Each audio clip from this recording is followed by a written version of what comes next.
Please welcome moderator Brennon Morioka and the Decarbonizing Transportation panel. Aloha, good morning. My name is Brennon Morioka. I'm the General Manager for Electrification of Transportation with Hawaiian Electric. So just want to thank the event organizers and Maui Economic Development Board for holding this fantastic conference.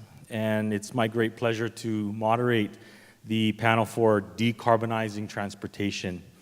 Hawaiian Electric has been dealing with electrification of transportation issues for the better part of the last decade. But only recently, in January of last year, did the company formally establish an Electrification of Transportation department, of which I am a part of. Really just to kind of send the message that we need to be focusing much more significantly on what electrification of transportation can do, not just for the grid, not just for the environment, but also for what it can do for our customers, as our customer base is beginning to change in terms of what it's looking for in terms of products and services from the utilities. So Hawaiian Electric is very much committed towards electrification of transportation. Today's panel discussion is an important part of the ongoing conversation about reducing carbon emissions here in Hawaii as well as around the country and the world, as you've been hearing over the past day and a half. However, when we typically talk about carbon emissions and our reliance on fossil fuels, we often focus our dependence of those on electric power generation.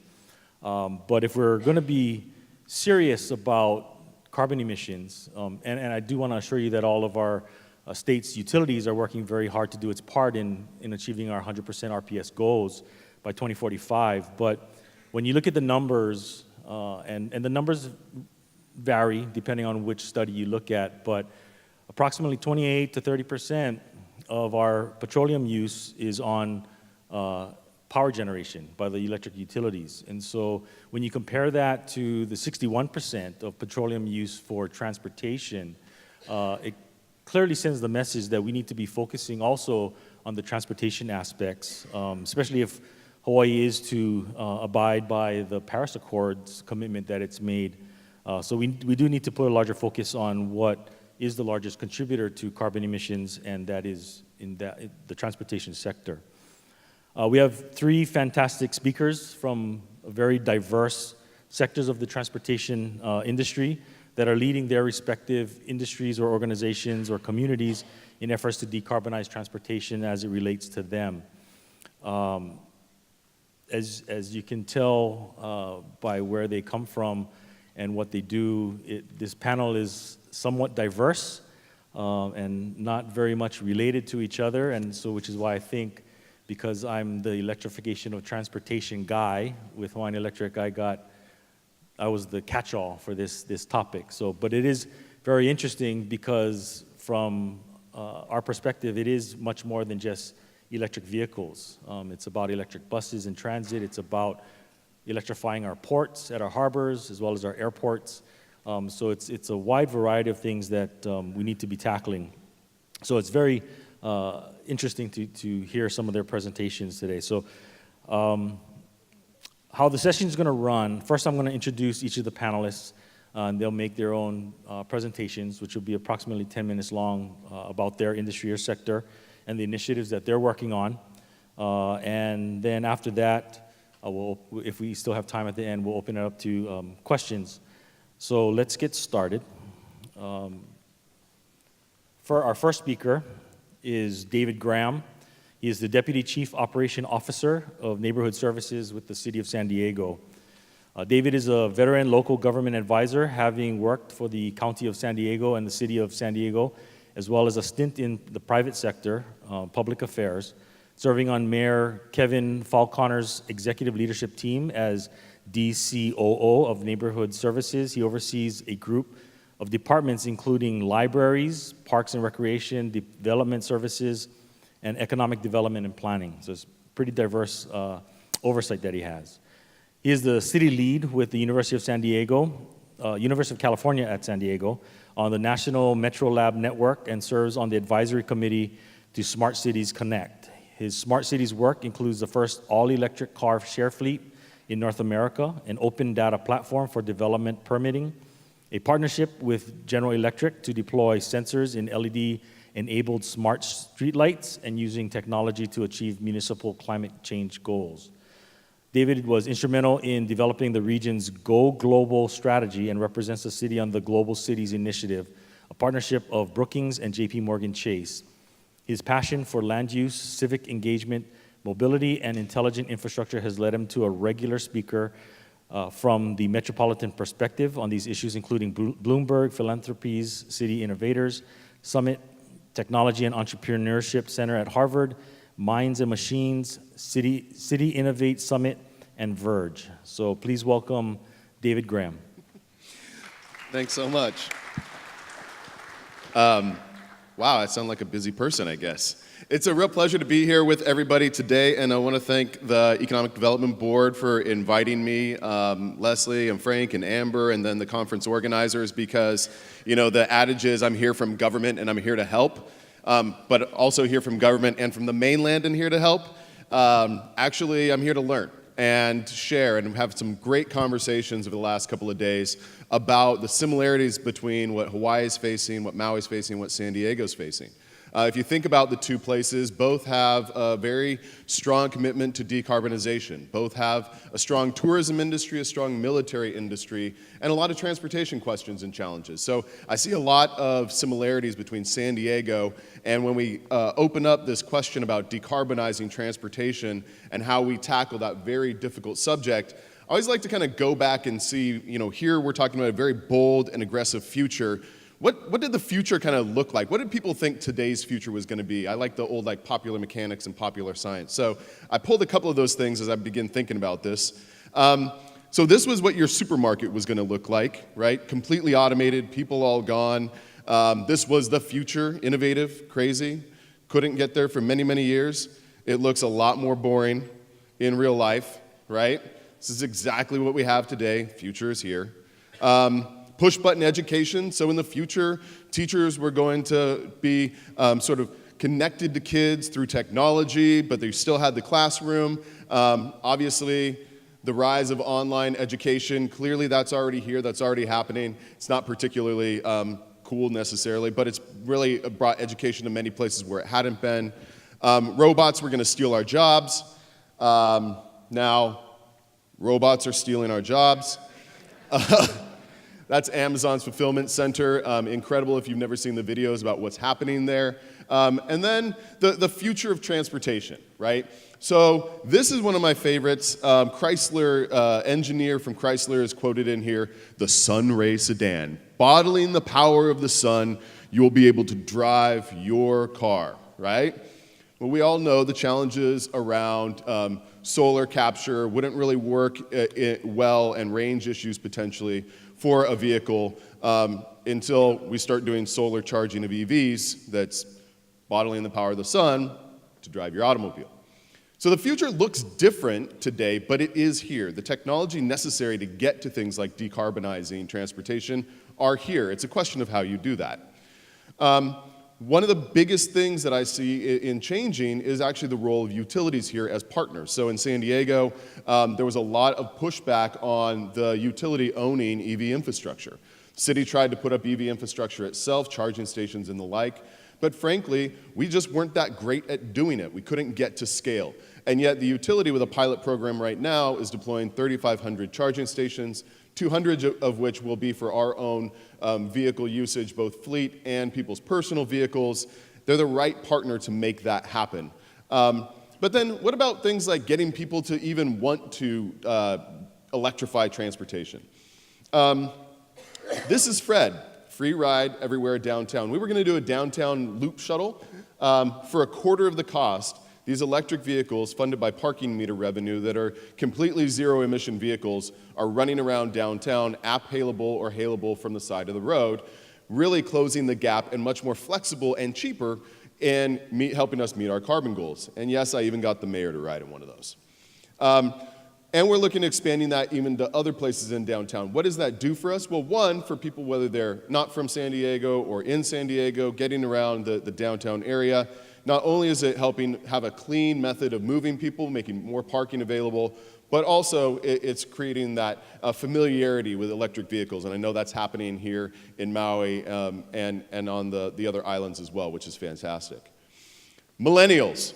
Everybody talks about millennials. I'm sick of talking about millennials, frankly, about how they're going to change the entire world or break with traditions. This one cracks me up. This is the millennial nativity scene with the solar rooftop, Segways and Amazon boxes, 100% organic beef, and I don't know why a sheep needs a sweater, but appears they do. But it is true, though, that you do have a changing attitudes towards transportation, and we need to be agile as policymakers to deal with that. We have to deal with things like the beer cycle. All right, this is not going to transform transportation. For bachelor parties and other, the social cycle actually are people powering that cart thing, stopping at locations, and having craft brew.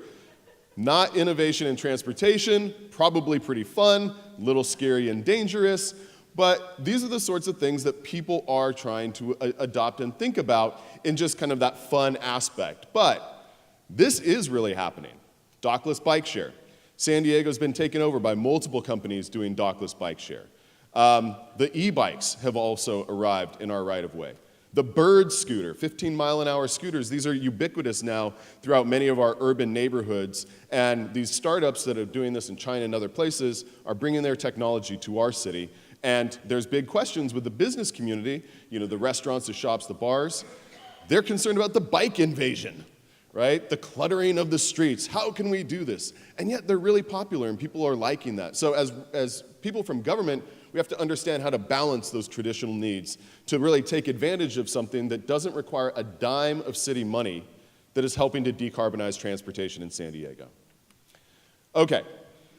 Clean transportation is not new, right? The very first electric carriages were invented in the 1800s, right? It's just now at scale, which is incredible what's happening right now with the electric bus pilot that's happening in Honolulu, and it'd be fascinating to see where that goes. That level of scale, that level of testing and trying is something that I think demands us as cities working together to figure out how we can scale those solutions and learn from each other in each of these new types of deployments. At the same time, it's not just about transportation. That's me trying to get from here to the mall just around the corner. The infrastructure that we've traditionally built, that this is like pedestrian walk to almost nowhere. That's a college on the other side, but it's walled off. These land use decisions that we've made over the years, right around the corner is heavy industrial. These decisions that have been made from a land use perspective are just as crucial to decarbonizing transportation. Your 2 feet work just fine to get yourself around. And San Diego's had the exact same problem. We made decisions like putting a convention center that walled people off from the ocean and faced internal to the city, right? These big infrastructure projects and land use decisions are crucial to getting at mobility questions. Mobility as a mindset and the shift that needs to occur is away from transportation and infrastructure and towards community creation. That all of these pieces are necessary to achieve the goals of a more mobile, decarbonized future. The digital transformation is just incredible. I love this. This is what happens in just 60 seconds on the internet. The connectivity we have, the opportunities that your smartphone has to connect you is absolutely incredible. And when we think about what it enables, I think about a guy I met the first day I got here. He's a firefighter down in Wailea, 30 years old, one of those millennials.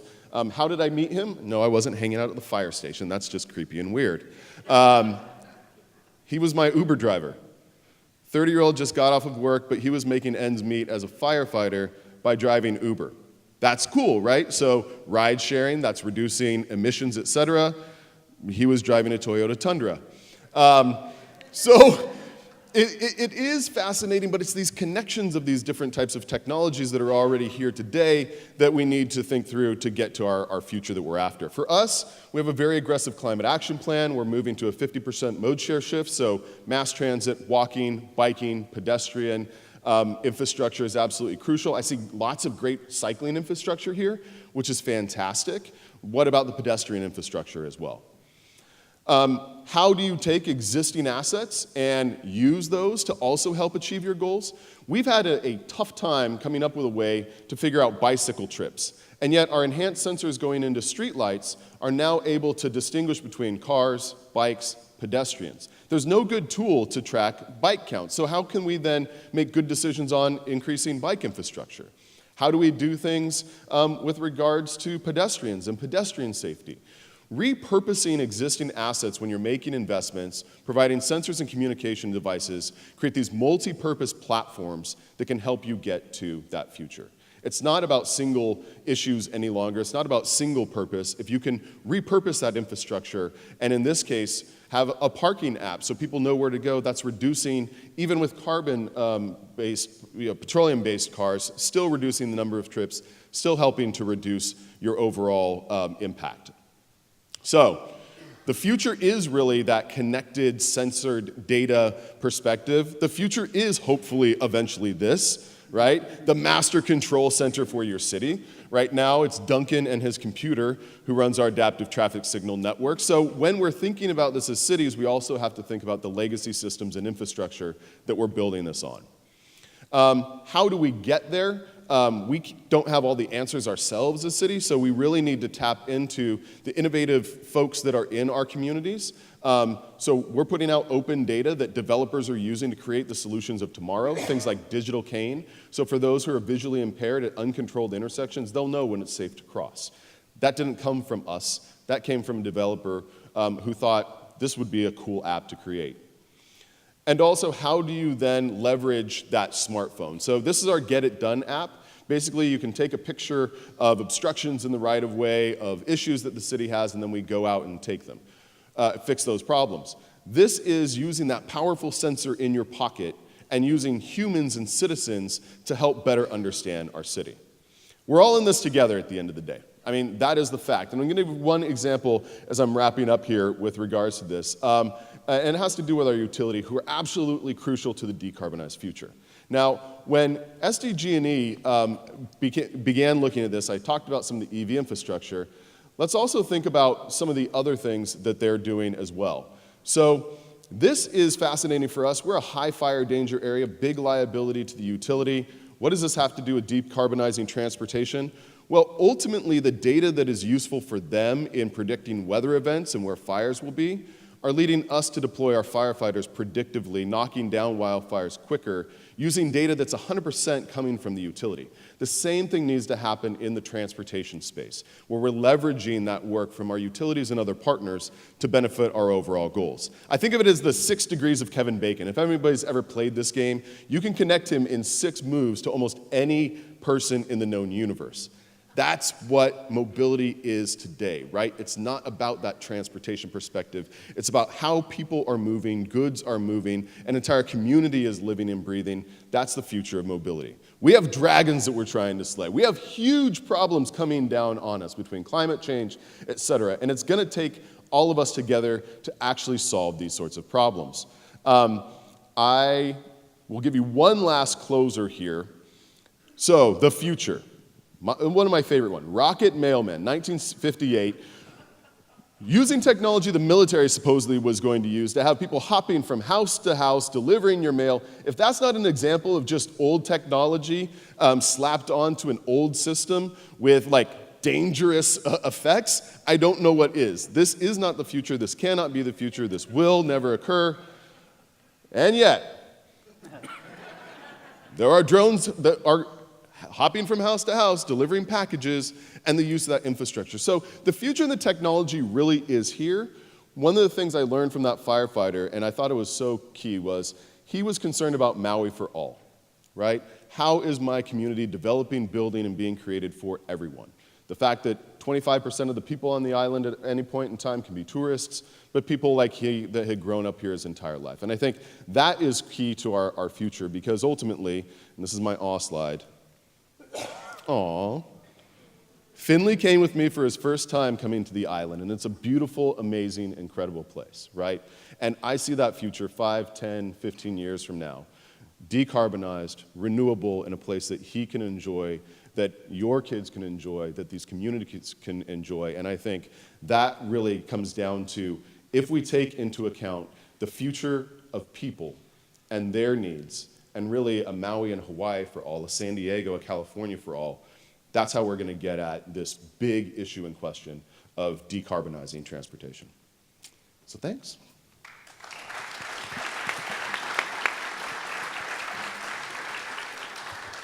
Thanks, David. You know, as I was reviewing the slides last night, first of all, I was wondering where you were going to go with the beer bike, because I found that interesting. But then also, I didn't realize that you were here for a while before the conference, so I was impressed that you even had a Jimmy Komatani for sale sign. So I thought it was an impressive presentation. So next up, we have Mike Hansen, who is the president of the Hawaii Shippers Council. Mike was born in Honolulu and attended Punahou School. Sorry, I'm a Iolani alum. It's hard coming off the tongue. Willamette University and the University of Hawaii. His maritime employment began in the early 1970s and included work in the shipyard and at Hawaiian Tug and Barge in several trade and supervisory positions. After that, Mike ran his own ship agency in Honolulu from the late 1970s through the 1990s, and he was also involved in ship chartering and founded a container shipping company that operated a direct liner service from Honolulu to the South Pacific for more than 5 years. Mike is currently active in consulting and some commercial ship brokering. Since the late 1990s, Mike has been the president of the Hawaii Shippers Council and continues to be actively involved in the Jones Act and other shipping issues affecting island shippers. He is widely known as a commenter on these issues. The Hawaii Shippers Council is a business league organization incorporated in 1997 to support the efforts of the National Jones Act Reform Coalition, and the council represents merchant cargo owners known as shippers who tender their goods for shipment with ocean carriers variously known as shipping companies, ship owners, and ship operators. So please help me welcome Mike Hansen. Good morning, and thank you, Brennan, for the introduction. I've been asked to address the regulation of maritime industry emissions in the context of decarbonizing transportation. The regulation of airborne emissions from the maritime industry is organized around two primary sources, vessels and ports. The regulation of emissions at sea is through the international conventions by the International Maritime Organization, or IMO, a specialized United Nations agency. Seaport emissions are typically regulated by local municipalities and port authorities and are focused on the operation of large container terminals. The kinds of regulated maritime airborne emissions can be segregated into two categories: basic pollutants and greenhouse gases. 5 basic airborne pollutants are addressed by current regulations. Forward-looking regulations address greenhouse gases. For the period 2007 to 2012, the IMO determined international shipping contributes about 12% of global SOx, 13% of NOx, and 2.6% of greenhouse gases. The IMO authority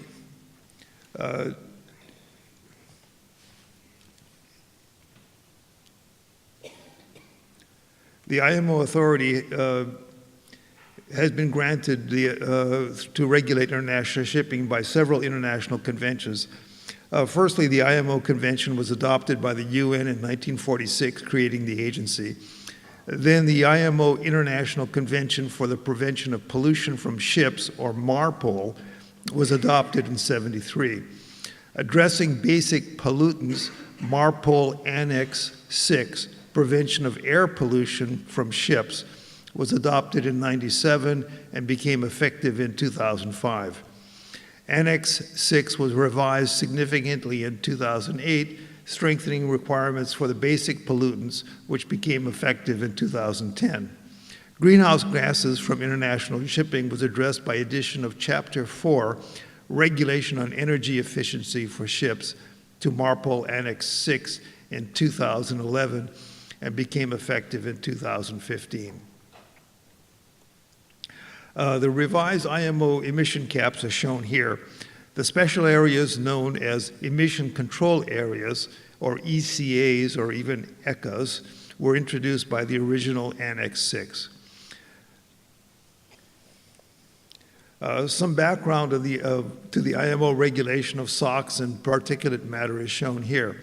The global sulfur cap reduction to 0.5% SOx and the expiration of the steamship exemption are effective on January 1st, 2020.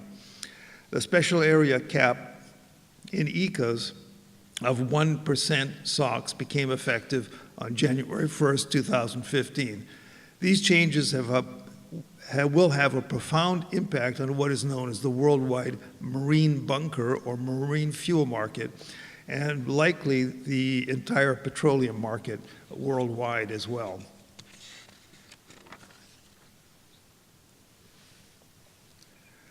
Some background here on the IMO regulation of NOx from international shipping is shown.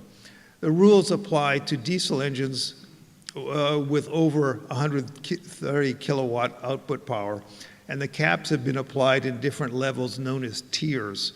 The current IMO Global Tier 2 cap became effective in 2011, requiring a 20% reduction from previous Tier 1 levels. Current special IMO Tier 3 for ECAs became effective in 2016, requiring an 80% reduction from Tier 1 levels in certain ECAs. Special emission control areas for the regulations of the basic pollutants were introduced by MARPOL Annex 6 in 1997 to deal with particularly sensitive marine areas. Subsequently, 4 ECAs have been created. Ships must meet IMO 0.5% SOx in current ECAs. The European ECA's current NOx compliance is set at the IMO Global Tier 2 cap, and those European ECAs will have to comply with IMO Tier 3 effective in 2021. In the North American and U.S. Caribbean ECAs, ships with keels laid from 2016 must comply with IMO Tier 3 NOx, and in certain cases, EPA Tier 4 NOx caps. The ECA caps have a real impact on the non-contiguous trades of the U.S. For example, ship voyages between the U.S. West Coast and Hawaii operate ECA for about 20% of the time. Voyages between mainland ports in Alaska and Puerto Rico operate ECA for at least 80% of the time, so they have to comply with those emissions regulations. The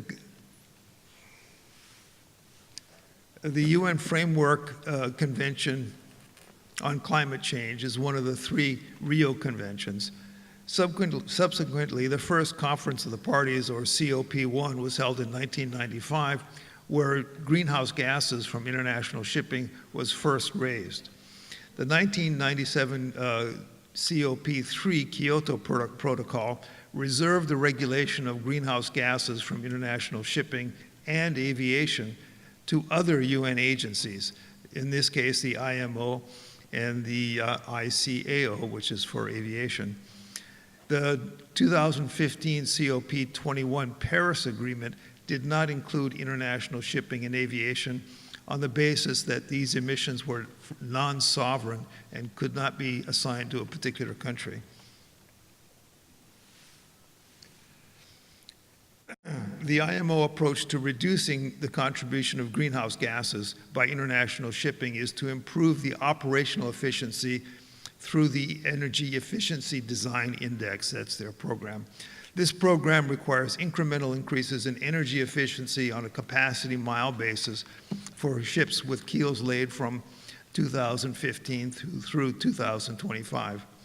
Future scenarios suggest that increases in global greenhouse gases from international shipping could be in the range of 50 to 200% increase, subject to estimates of demand and efficiency gains over time.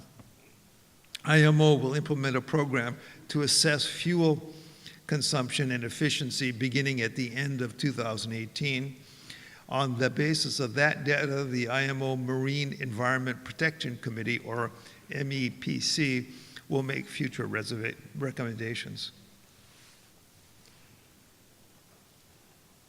The sulfur cap, there are several alternatives available to ship owners and operators to comply with the global sulfur cap and the ECA special sulfur caps. Currently, the vast majority of ocean shipping is operated on what's called blended fuel oils with a SOx content of less than 3.5%. Those ships have to comply with a 0.5% SOx and in ECAs of 0.1% SOx. At least initially, the primary option is anticipated to be ultra-low sulfur diesel or ULSD, as it will be the only widely available compliant fuel. The other alternatives are facing implementation issues, including the ones on this slide and that slide.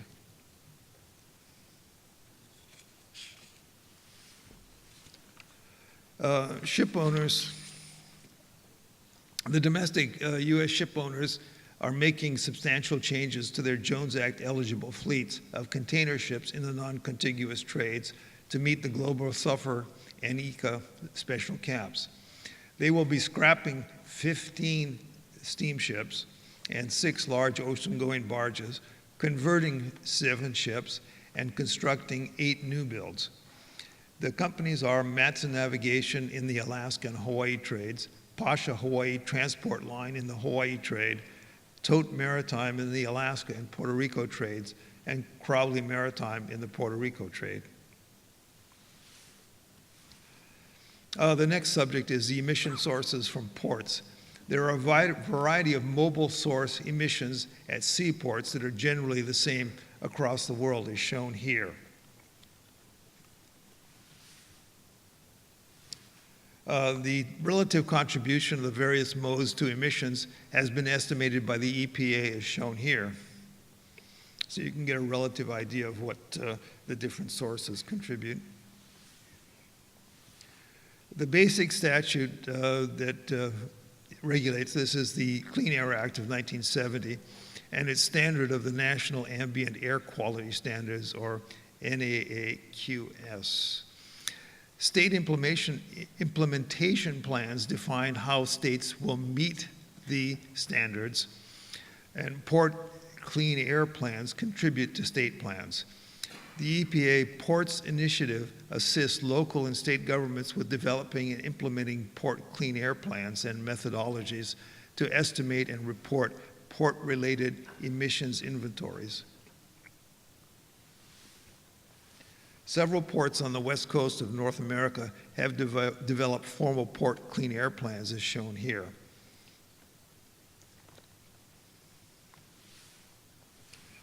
The most advanced port clean air plan is that of the San Pedro Bay Ports Clean Air Plan, or CAP, C-A-A-P, to address the special conditions in that area that created severe air pollution problems.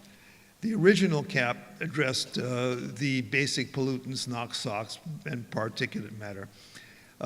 CAP was updated in 2017 to further reduce basic pollutants and also to address greenhouse gases, with a goal of an 80% reduction in greenhouse gases below 1990 levels by 2050. Port emissions strategies. The port clean air plans variously adopt several different strategies to reduce mobile source port-related emissions. The primary focus is on container shipping, including the operation of container ships in port, the tugboats that assist container ships in and out of the berth, container terminals where containers are discharged and loaded, and the movement of containers in and out of the terminals by truck tractors and rail. Well, thank you for the opportunity to make this presentation.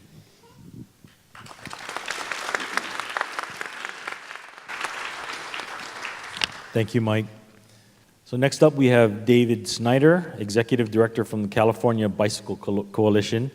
Dave has served since 2010 as the Executive Director of the California Bicycle Coalition, where he works with state and local agencies and nonprofits to create more equitable, inclusive, and prosperous communities where bicycling enables more people to live joyful and healthy lives. Since 1990, he has worked to change land use and transportation policies as a policy advocate, appointed official, and nonprofit executive with a penchant for starting organizations. He was the founding executive director of the San Francisco Bicycle Coalition, San Francisco's Livable City, and the San Francisco Transit Riders. So please help me welcome David Snyder.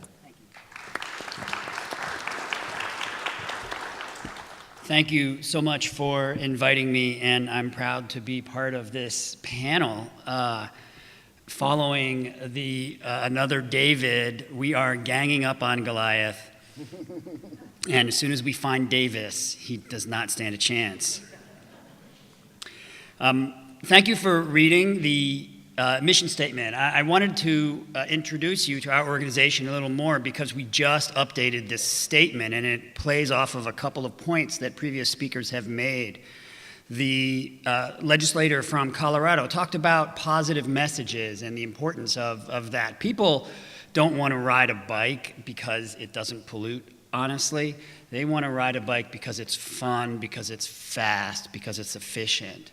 And because it's joyful. So we made sure that we put healthy and joyful in our mission statement. And apropos of what David said, his Uber driver mentioned, he's worried about the growing inequality in Maui and Maui for all. And we are more than just a bicycle organization. We are an organization that works to change public policy so that everyone has the opportunity to lead healthy and joyful lives with prosperity and equity. And we know that changing our transportation system so that you can rely on a bicycle for more trips is a really important part of that.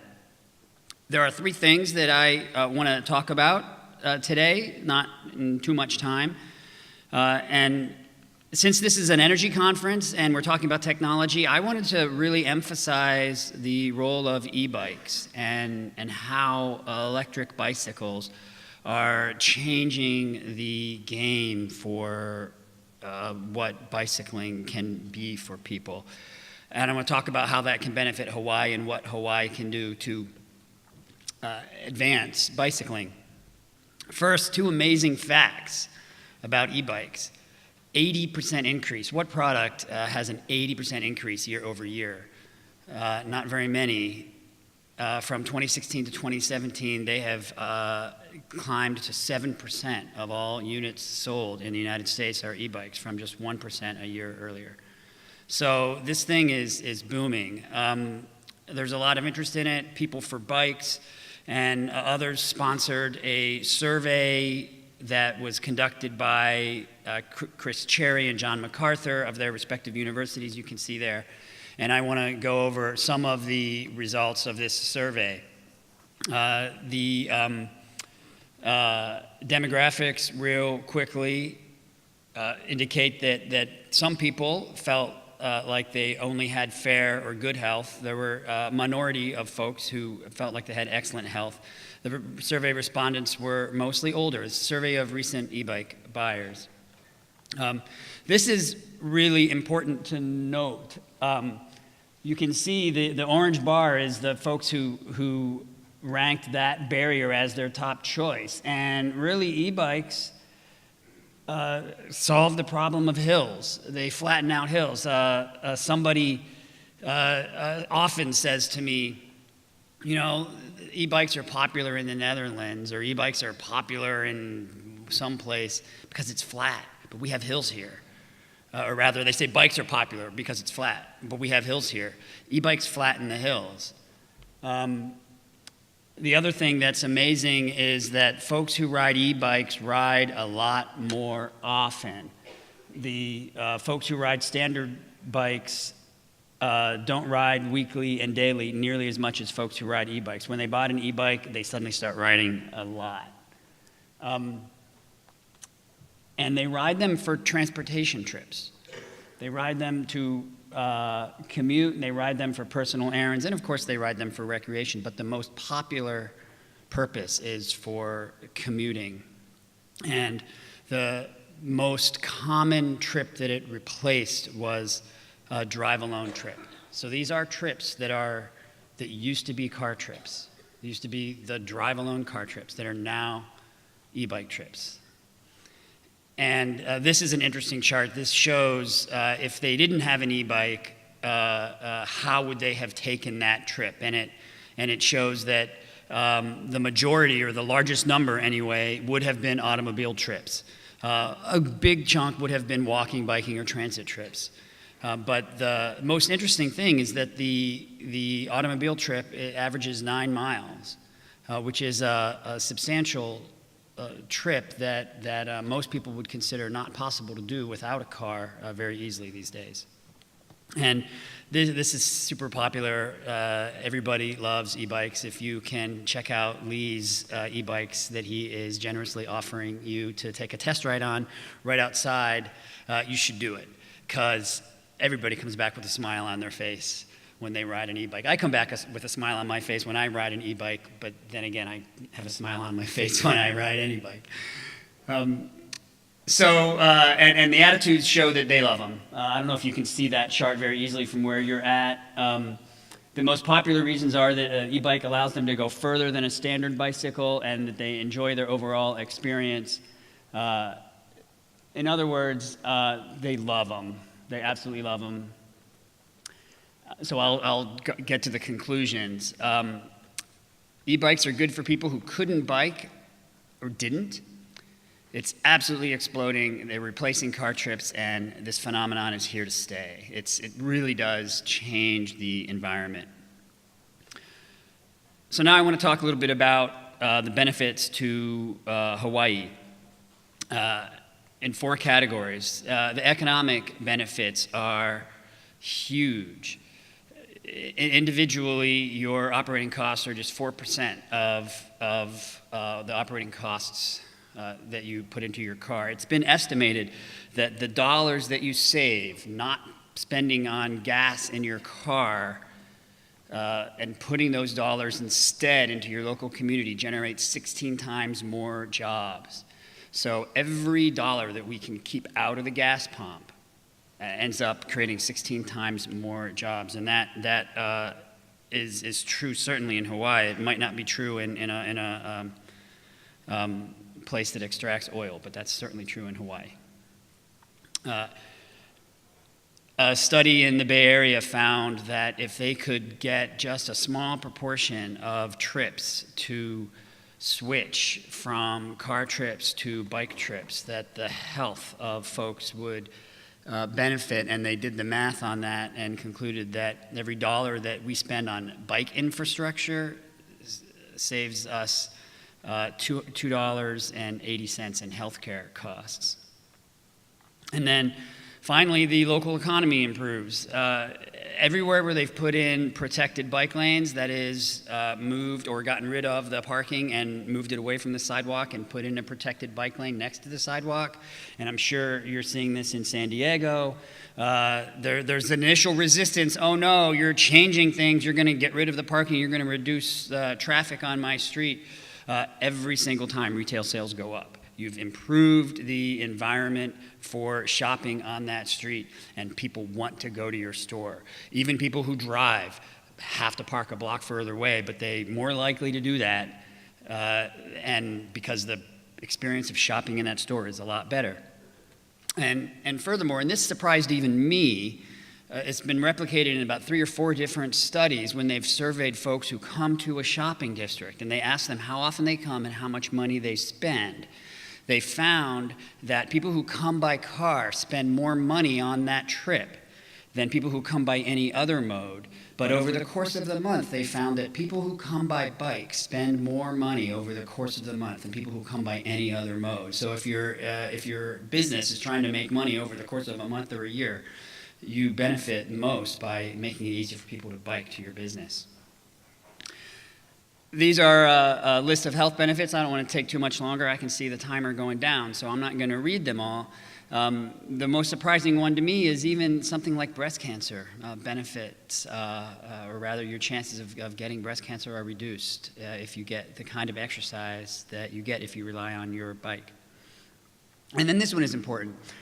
Safety is a fear that a lot of people have, and it's way too dangerous to ride a bike right now, but it's way safer than most people think. Bike sharing is a kind of bike riding that's taking off in Honolulu, it's taking off in San Diego, as we saw, and an amazing fact is that almost nobody wears a helmet when they ride a bike share bike, because they're just walking down the street and they see one and they jump on it. There has not been a single head injury fatality, and there's only been one out of 71 million trips. That's compared to 8 fatalities out of that many car trips. So bicycling overall, shockingly, isn't that safe, because bicycling overall includes the athletes who go really fast on tiny little tires. But the bike sharing is a kind of slow transportation bicycling that's super safe. And then the environmental benefits are huge. This chart shows just what would happen in Honolulu with just commute trips. And then finally, what can Hawaii do? Build the infrastructure. The most important thing. The minimum grid Honolulu is probably the most important infrastructure project in the state. It refers to what it takes to get folks out on their bikes. You need, okay, I promise I'll wrap up in 60 seconds. 30 seconds. You need quiet, safe streets where you don't have to deal with traffic. And you need them to go to every single destination. That's in Honolulu. This is here in Maui. The West Maui Greenway is a proposal that really is being stalled right now that needs to pick up. You need to pass the 3-foot law in Hawaii, which the Hawaii Bicycling League is pushing, and you need to legalize low-speed electric bicycles. This chart shows what we've done in California to make the bikes that go no faster than 20 miles per hour legal, and then the group that you can work with to make that happen is the Hawaii Bicycling League that's doing a fantastic job. So support them. Thank you. Thank you, David. So unfortunately, we've run out of time for Q&A for this panel, but I know there was a number of very good questions that came from the audience, so please do, if you see some of us, because there were a couple of questions for me, if you see some of us just walking around, feel free to grab us and ask your question. Happy to answer them or have a conversation. So again, please help me thank our 3 panelists for their time here today. Aloha, folks.